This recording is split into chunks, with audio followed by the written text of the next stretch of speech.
Hi, this is Amy Lewis. This is Engineers Unplugged.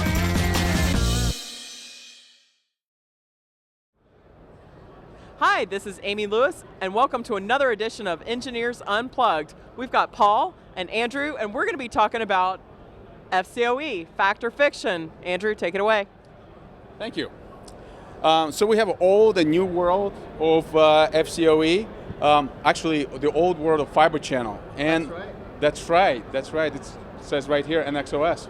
So what we're trying to do here is figure out, is it really beneficial for FCOE to be deployed? Is it really fact or fiction? What do you think? I would call it fact, but it really needs to be used in the right context. So, if you look at Cisco UCS, we were talking about in the new world, you've got fabric interconnects. Those fabric interconnects are going to attach to your core. You're not having those home run servers that are going back to your edge or your core fiber channel network. So the world has really changed from the standpoint that you can now use FCOE to collapse down the access layer and be able to minimize the amount of cabling that you use and simplify the entire connectivity of the compute platform. But I would disagree that FCOE really has a role today as a multi-hop protocol. There's really no reason why you should have FCOE going up to your core. It doesn't belong there. Now, it may at some point in the future when you collapse down and have separate fiber channel, and no longer have a separate fiber channel and IP network. But in today's world, I'm more of a fan of taking my fiber channel traffic off of my access layer and then sending it back over to an MDS or some other type of fiber channel director.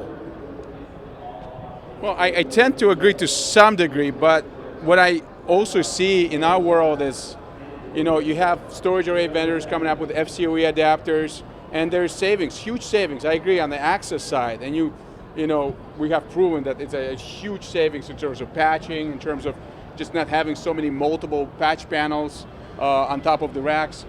What we're thinking, if you go with a storage array end-to-end, and your storage array happens to be both your file and block storage all in one, consolidation at that layer is really enormous as well, because those storage arrays have dozens and dozens of ports. So what you're doing right now is basically consolidating to a file and block storage at the core as well. What do you think? I think it really depends whether or not you are truly doing converged fabric from the storage array perspective. So if you're looking at vendors like NetApp that have a UTA adapter that is basically a CNA within the storage array, I can see the benefit in a small deployment of just having a single interface, 10 gig interface going into something like an Nexus 5K. But if in a large scale enterprise like we drew out on the whiteboard here, I don't necessarily see that you're going to want to converge all of that traffic beyond access. Now with 40 gig, that may change. Right now, 10 gig, the cost savings that you talked about, in my opinion, does not necessarily exist. Fiber channel is still a cheaper medium for connecting. You're doing your interconnects, 8 gig fiber channel that is. Most storage array vendors, at least in today's configurations, are charging extra for FCOE. Now, will it come a time, and again with 40 gig, 40 gig right around the corner, I think you're going to see that converge down. If we look at what we're doing on the whiteboard here, you look at the old school world that we had, larger environments like you and I have worked in. Yeah, we have edge, core edge, the dual core edge design with gateway switches. I mean, we did have that world, and it was pretty wasteful in terms of ports. So I did realize that the new world actually of FCOE would have been contracting that world to just edge and core. But in addition to that, the array would have been like you working on VS specs, right?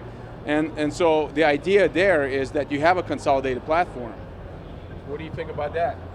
Not necessarily sure I understand where you're coming from, but we'll work through that.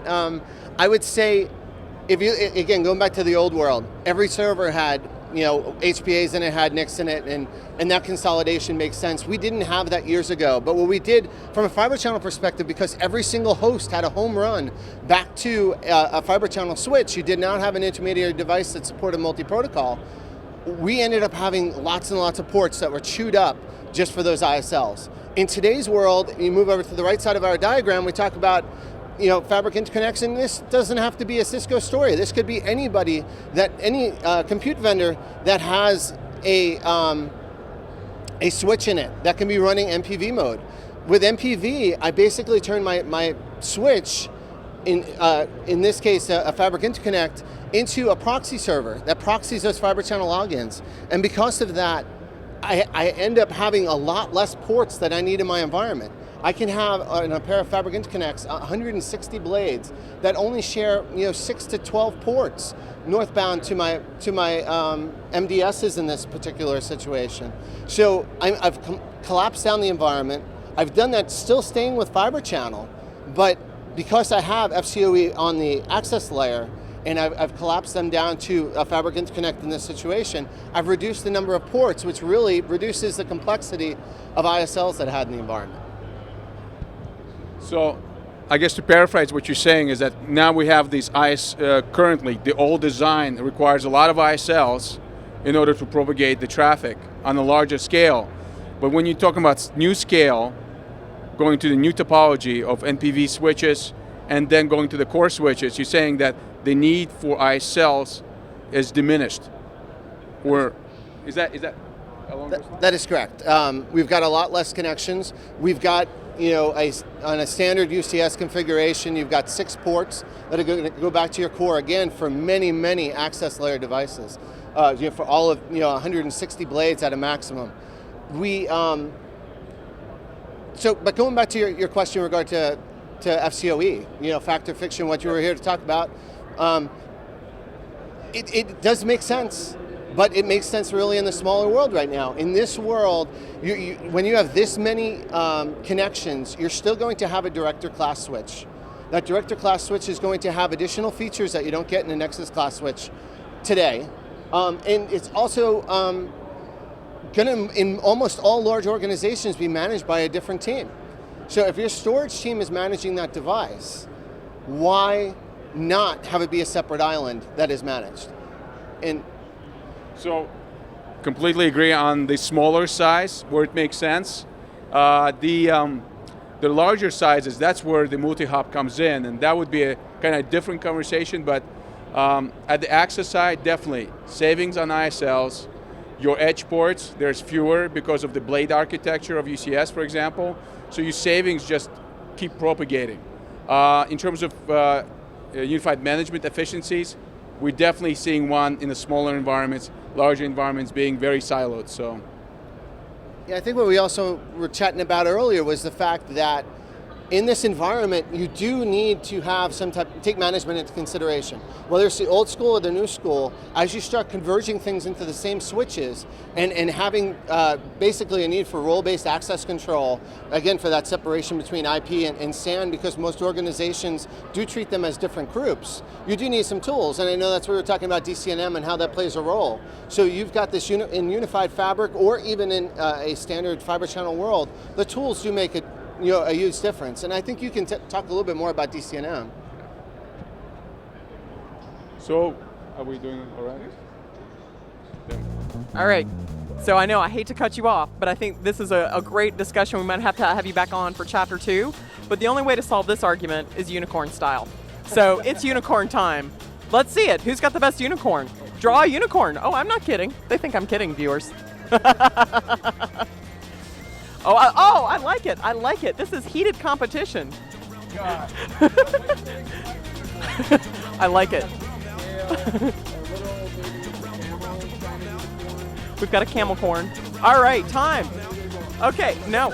It's. I think you won that battle. There you go. When in doubt, erase your competitor's unicorn and push them out of the way. I commend you for your strategery. So, thank you, Andrew. Thank you, Paul. This is a great discussion. So, FCOE, Fact or Fiction, join us online at engineersunplugged.com to continue the discussion. Thanks, guys.